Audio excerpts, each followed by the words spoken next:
บ้านหมุนคืออาการที่คนไข้รู้สึกว่าตัวเองหมุนหรือว่าสิ่งรอบๆตัวหมุนค่ะซึ่งอาจจะมีอาการอื่นร่วมด้วยเช่นคลื่นไส้อาเจียนเหงื่อแตกใจสั่นได้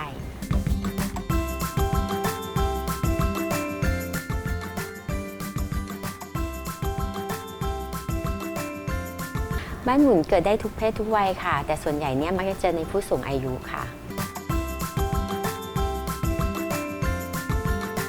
สาเหตุหลักเนี่ยแบ่งเป็น2ส่วนสำคัญนะคะอันนึงเกิดจากความผิดปกติของระบบประสาทส่วนกลาง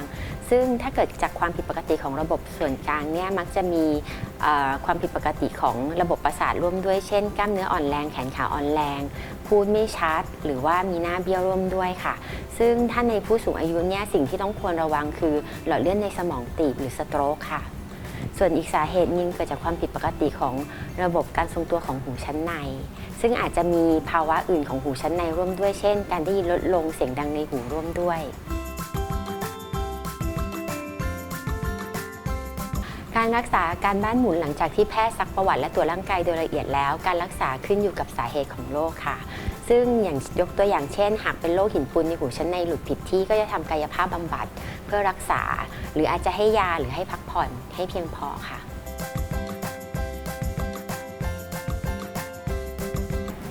การป้องกันอาการบ้านหมุนเนี่ยดีที่สุดคือช่วงที่มีอาการเวียนศีรษะบ้านหมุนเนี่ยควรจะระวังกิจกรรมที่อาจจะเสี่ยงอันตรายทำให้เกิดอุบัติเหตุได้อย่างเช่นการขับรถหรือว่าการปีนขึ้นไปในที่สูงเพราะอาจจะพัดตกลงมาได้นะคะ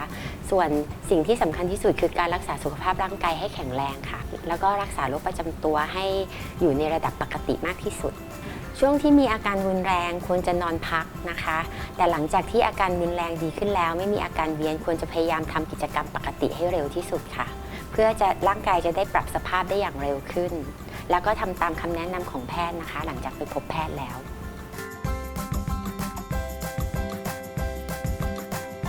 ด้วยตัวเรื่องโรคเวียนศีรษะบ้านหมุนเนี่ยขึ้นอยู่กับสาเหตุของตัวโรคค่ะหากเป็นสาเหตุเกิดจากสมองเนี่ยจะอันตรายค่อนข้างรุนแรงควรจะรีบมาพบแพทย์ส่วนหากเกิดจากหูชั้นในเนี่ยด้วยตัวโรคเองไม่ได้ทำให้อันตรายถึงแก่ชีวิตแต่ว่าจะอันตรายจากอุบัติเหตุในช่วงที่มีอาการรุนแรงค่ะ